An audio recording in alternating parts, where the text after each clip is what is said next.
proyek penguatan profil pelajar Pancasila dengan tema Bangunlah Jiwa Raganya, Stop Bullying, Be Upstander. Oke guys, jadi kita langsung saja ya ke podcast kita yang super duper seru. Check it out. Halo, welcome back with us di Podsander Podcast Santai Bareng Kelas 10D. How are you guys? I hope everything is well ya. And yes, ini Brenda Virginia bakal jadi host kece di podcast kali ini. Dan di sini aku punya teman-teman yang super duper kece and cool, yaitu ada Annyeonghaseyo Yorobun. Perkenalkan, nama saya Salsabila dan teman saya. Konnichiwa, my name is Muhammad Tariq. Hello guys, my name is Fauza Aurel-Valensi. Halo guys, it's me Kalangga Nakapa. Nah, di podcast kali ini kita tuh bakal membahas sebuah topik yang lagi hot-hotnya nih. Nah, kalian mau tahu nggak sih topiknya tentang apa? Apaan tuh? Topiknya itu bakal membahas tentang perundungan. Ya, mungkin udah nggak asing lagi lah ya di telinga kita semua. Nah, tapi meskipun kayak gitu masih banyak ada loh yang apa ya, kayak mengira bullying atau perundungan ini sebagai candaan semata atau bahkan yang paling parahnya lagi kebiasaan seseorang. Nah, maka dari itu kita bakal bahas bareng-bareng nih tentang berbagai sudut pandang dari teman-teman semua. Oke, tanpa basa-basi lagi langsung kita ke topik utamanya aja yuk, yaitu tentang seorang siswi yang dibully oleh seorang guru karena tak menggunakan jilbab. Nah, beritanya bisa dilihat di sini.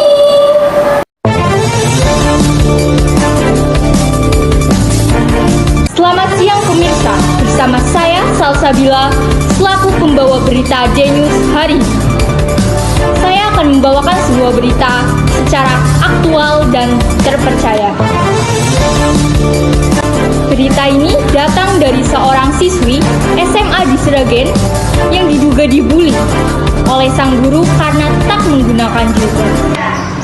Nah, setelah melihat berita atau kasusnya nih, yang bikin aku ikutan kesel banget gitu.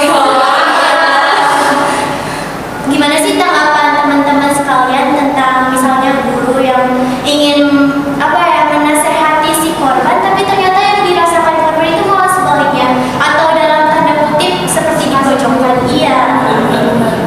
Kalau menurut aku sih mungkin dari beberapa cara guru menasihati murid itu kayak berbeda-beda kan. Cuma di case ini tuh gurunya tuh menasihati sang murid, sang siswi tersebut dalam kelas.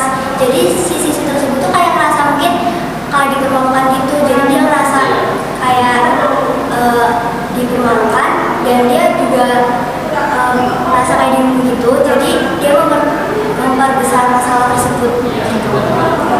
Kalau misalnya ada pendapat lain nih, kayak menurut kalian yang lebih salah tuh gurunya atau siswanya sih? Mungkin kayak siswanya tuh terlalu baperan atau apa?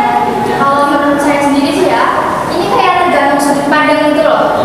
Gurunya mungkin punya niat baik ya, biar kita sebagai umat muslim pakai jilbab, tapi mungkin caranya agak kurang kali ya. Juga di aturan sekolah kan nggak ada kayak tanda tertib untuk menggunakan hijab. Ini dalam tanda kutip bukan sekolah muslim ya teman-teman, bukan Sekolah negeri Iya, ini juga di kota-kota kan nggak bisa nggak menggunakan hijab. Oke, nah pernah nggak sih kalian tuh nemu kasus yang sama kayak berita tadi? Mungkin sih kalau nemu kasus yang sama sih jarang sih. Paling kalau baca-baca di artikel paling ada sih apa ya, apa dan mungkin sih di sekolah-sekolah banyak lah kayak mukul orang, memukul teman itu pakai helm plak-plak gitu. Paling gitu sih di artikel kalau yang pakai jilbab gitu sih mungkin ada sih, cuma jarang terekspos.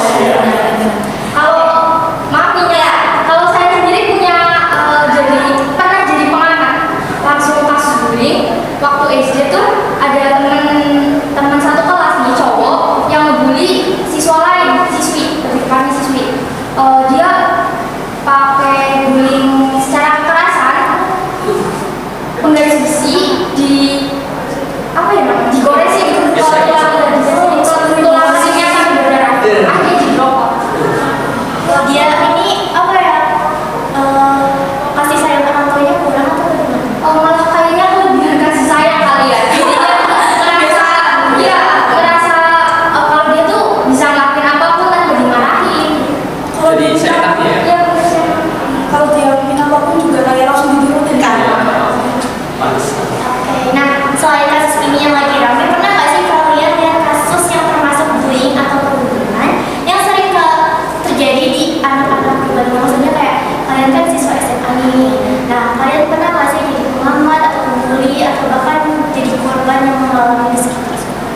Ya kalau lihat dari korban bullying sih banyak ya di lingkungan sekolah SMA ya, apalagi mungkin bisa berupa hinaan atau panggilan-panggilan yang gak enak seperti panggilan orang tua dan lain-lain. Yang mungkin sih yang bilang begitu mungkin bercanda ya, bercanda. Tapi kan beda lagi kalau yang orang baru kenal masuk SMA tiba-tiba dikatain begitu. Ya, perasaan orang beda-beda, sama ada yang udah bawa perasaan, ada yang udah biasa. Ya tergantung sama pribadinya masing-masing sih. Nah, kalau misalnya nih ada yang bully verbal, itu tuh dalam tanda kutip kayak balas dendam loh, karena dulu dia tuh dibully verbal juga. Nah, menurut kalian gimana? Kalau menurut saya sih, saya agak setuju sih. Kan yang korban itu udah termasuk udah pernah ngerasain rasanya dibully sama perihnya, dikatain gimana sih? Masa dia yang udah pernah dibully malah menghina apa ngebully orang lain, kan kasihan juga. Kayak gak punya simpati sama empati itu, kan udah pernah ngerasain sendiri, kok malah melampiaskan ke orang lain. Jadi melampiaskan ke hal-hal yang positif aja sih. Lalu ada dorongan atau motivasi apa aja nih dari teman-teman sekalian sebagai siswa SMA juga yang sama kayak korban, buat siswa-siswi di luar sana yang mungkin punya perbedaan biar percaya diri dan menjauhi atau berani buat melawan hukum? Dorongan atau motivasi sih lebih ke kesadaran diri masing-masing sih ya. Buat negara Indonesia kan itu negara kesatuan ya, pasti banyak mayoritas dan banyak minoritasnya kan. Sepertinya kan mayoritas itu Islam ya. Mungkin untuk perempuan yang beragama Islam itu kan wajib menggunakan jilbab, sedangkan yang minoritas itu seperti agama yang lain kan itu tidak menggunakan jilbab. Yang tidak menggunakan jilbab itu harus tampil percaya diri dan tidak usah minder lah. Kalaupun dia merasa dirundung ataupun dikucilkan, sudahlah, anggap saja itu biasa saja. Dan dan jika itu benar-benar dirundungkan, lebih baik anak tersebut melaporkan, baik di lingkungan sekolah, di lingkungan pekerjaan, bahkan di lingkungan masyarakat juga bisa. Juga melapornya itu ke pihak-pihak yang berwajib sih, seperti guru, polisi atau apa dan lain-lain. Secara hukum kan negara ini negara yang mempunyai hukum kan, seperti ada pasal-pasal, pasti juga ditindaklanjuti sih. Juga anak-anak sekarang tuh nggak usah lah ada perbedaan-perbedaan antar manusia. Iya. Hampir 2023 makanya. Iya kan baru beberapa minggu lagi ya. Ada pikiran-pikiran legal sih, nggak sih kalian? Padahal kan negara Indonesia itu punya sebuah yang bineka tunggal ika. Berbeda-beda tapi tetap satu ya guys. Benar-benar. Jangan gue ya guys. Nah, ada tambahan? Buat saya pribadi sih, kalau saya sebagai korban nih, nah kemudian ini tuh jadikan motivasi loh untuk kedepannya supaya kita tuh lebih bangkit dan kayak kita bisa membuktikan bahwa kepada si pembuli bahwa kita itu tidak seburuk itu dan di dunia ini tuh gak ada yang sempurna loh. Sempurna hanya milik Tuhan. Oke. Nah, jangan lupa buat teman-teman yang mungkin punya unek-unek bisa dinasehati, bisa dikeluarin lah ya. Jangan dipendam sendiri. Gak usah malu-malu cerita. Oke, sebelumnya aku punya narasumber yang super gorgeous, yaitu dari salah satu forum anak Purbalingga, ada Kawi Awanda. Tapi sebelum itu Tapi sebelum yang forum anak juga pertama. jangan lupa mau lagi kamu juga ya. Oke, aku punya pertanyaan buat Kak Wanda. Bagaimana sih pendapat atau kesimpulan Kakak nih sebagai tim forum anak tentang berita tersebut? Dan apa motivasi dari tim forum mengenai kasus atau kegiatan bullying yang sedang marak terjadi? Halo semuanya, perkenalkan nama saya Awanda Tudimulyana dari pengurus Forum Anak di Kabupaten Purbalingga.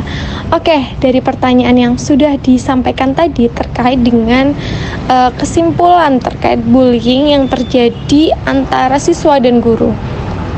Nah, kita sebagai Forum Anak Purbalingga, yang pertama sebagai tim pelapor, pastinya kita sebagai Forum Anak punya platform untuk wadah teman-teman bisa melaporkan kejadian tersebut. Jadi kita punya yang namanya platform Suara Bocah Perwira, di mana di situ teman-teman kita bisa menyampaikan terkait apa yang sedang dia rasakan. Kemudian sebagai dukungan dari pemerintah Provinsi Jawa Tengah juga, Dinas Pemberdayaan Perempuan dan Perlindungan Anak Provinsi Jawa Tengah baru-baru ini mengeluarkan platform Jogo Konco loh teman-teman. Nah, platform ini bisa dijadikan sebagai media teman-teman untuk melaporkan tindak kekerasan yang teman-teman alami. Misalnya tadi di sekolah di mana guru menjadi pelaku dalam kegiatan bullying, sehingga nantinya siswa itu merasakan ketidaknyamanan saat proses pembelajaran.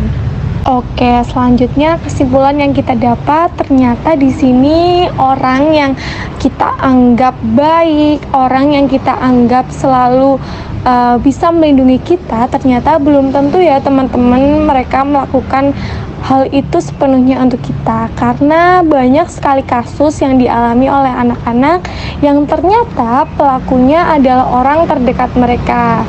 Jadi sebagai anak-anak pun kita harus bisa menjaga diri dan harus bisa menjadi pelapor yang baik. Jadi ketika ada tindak kekerasan yang kita alami, tindak kekerasan yang sedang ada dalam diri kita harus bisa berani melaporkan ya teman-teman, dan kita harus berani speak up dan berbicara kepada orang yang bisa kita anggap dia bisa menyelamatkan kita. Wah, penjelasan Kak Wanda benar-benar keren banget ya.